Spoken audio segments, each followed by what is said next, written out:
Hi, this is Vaz Jazz here today to help you manage a common dilemma. And just a few days ago I was on the Upper Hoe with my buddies Cody and Mick and Bear Grease, and we were just about to share a pipe of Mick's comfrey and deer and licorice fir and some elk droppings when Mick asked if any of us had a light. Of course, none of us had either a match or a lighter. And though this is a common issue when you're trekking in the rainforest, it's not a real problem. Now that pot's legal in both Colorado and Washington, more and more people will find themselves in similar situations. Now, this technique could also be useful for those of you who are currently smokers, but if you'd like to quit, instead of worrying about buying your next pack of cigarettes, go ahead and get them. Just don't buy or carry any matches, and by the time you got a light, you'll probably be too winded to want to smoke at that moment anyway. So back to the story. I asked Mick if I could borrow his elk hide moccasin lacings, and while he was unthreading them, I dove off into the bush to see whether or not I could find something. I came back with this piece of hemlock, and being accustomed to the Pacific Northwest and its trees, you know, I can distinguish between hemlock and spruce and fir and alder. In fact, I can even tell whether or not it's wet or it's dry. You can become an expert too just by going to www.treeid.net. But anyway, a few minutes later I came back with string mixed lacings on this hemlock branch. Now, you can try this at home. You can try it in your shop. You can even do it in your house, especially if you want to collect on the insurance.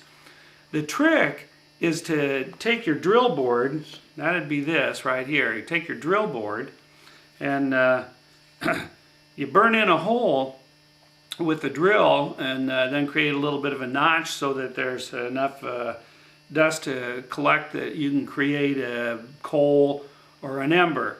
Once that's done, and assuming your string hasn't broken, then you can begin the process in earnest. Now, I've prepared these artifacts for your examination. We'll cut right to the chase after I explain the purpose and the function of the bird's nest, or the tinder bundle. Now, if you can find a sparrow's nest, or a junco, or a jay's nest, go ahead and steal it. If it's high up in the branch of a tree, you know, someplace where it's kept dry.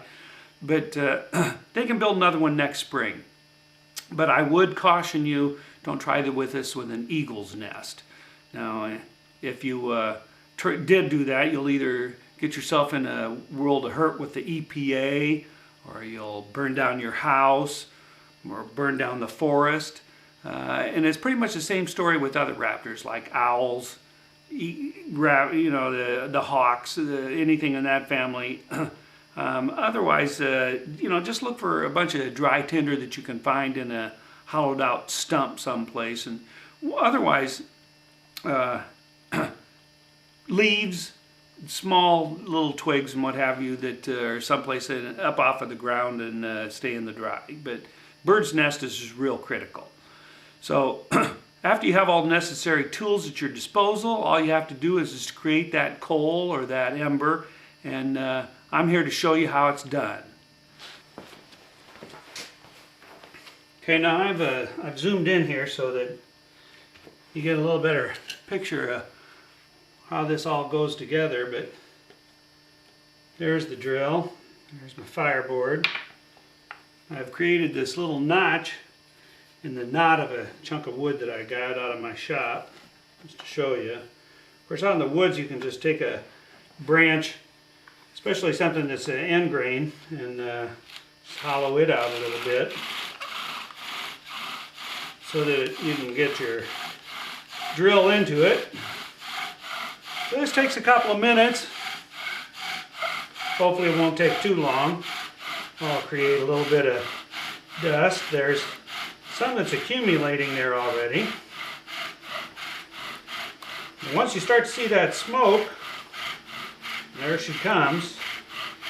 Then you want to kind of speed up the process a little bit until that smoke starts to get heavier and heavier. You'll notice that at the top of the drill board, whoop, lost it.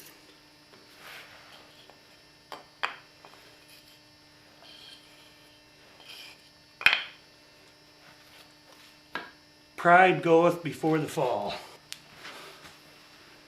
So we're going to try another spot here. What I'm going to do is take my knife and just create a little bit of a hole.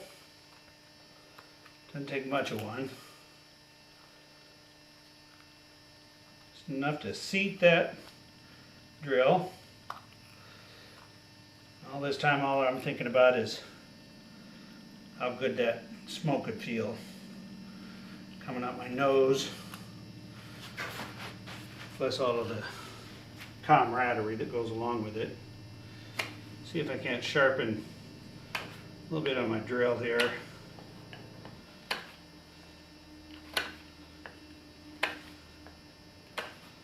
Could do this with an axe. We'll try that.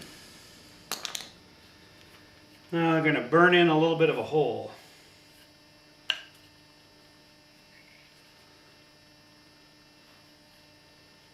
You'll probably see a little bit of smoke accumulate here while that hole is starting to form. Grab my pad board here.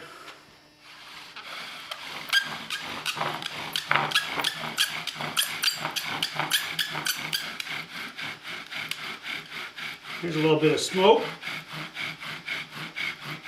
Tells me that's going to work.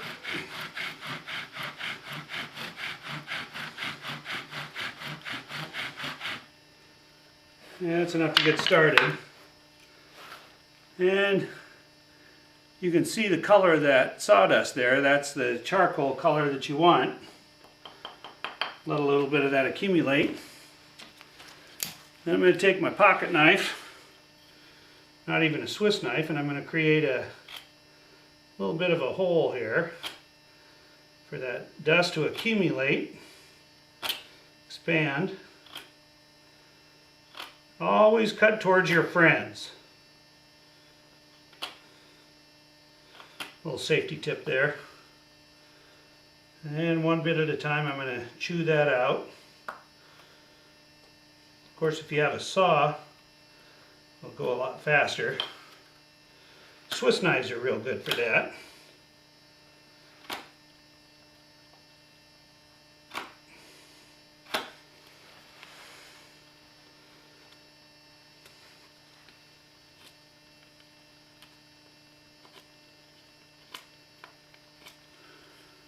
Okay, now I've accumulated a little bit of a hole there so you can see there's a notch for that dust to go to. Stick that back down here. I think we're ready to give it a roll. Got the hole started. Got my drill just about in place. Everything looks fairly good. Let's get that drill back in the hole there. And pad board. Here we go.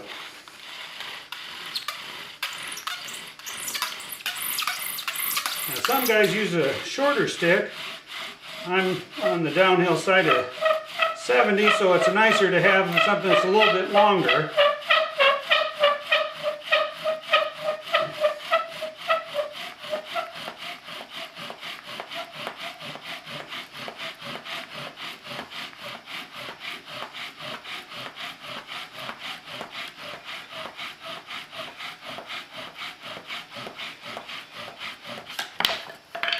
Son of a booyah.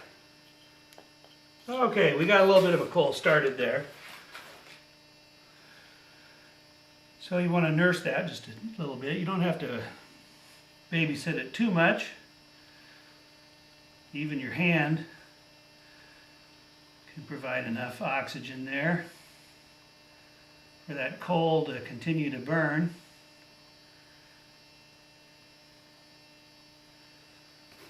You should be able to see that smoke rising off of it.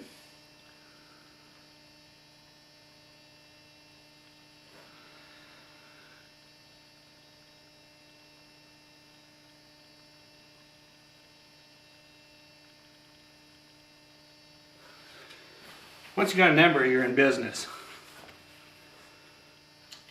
I'm going to use my little piece of tinder here that I found laying out on the floor of my shop. Of course, anything will work. I'm going to see if I can't pick up that ember without burning myself too bad. Pick that up and put it in my bird's nest. Oh, I might have just put it out. Nah, not a chance. There's my bird's nest.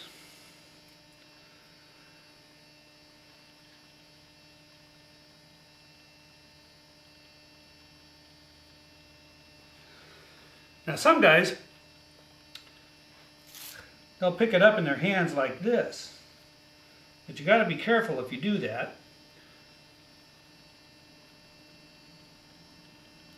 Especially if you're wearing flammable clothes.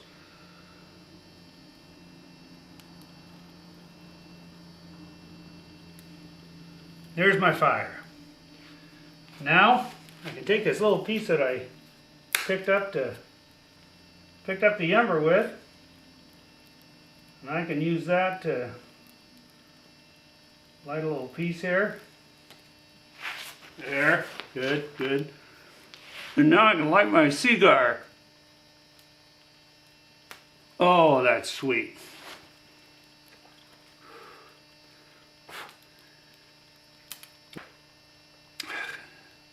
Now you can light your pipe or your cigar or whatever other substance that you prefer. You can even start a campfire with this method. I want to thank you for watching and happy puffing. I'll be back next time with some tips on how to use common household items like chlorine cleaners and bleach to make noxious fumes that will rid your trailer of rodents. In the meantime, leave no trace of your existence. Peace out.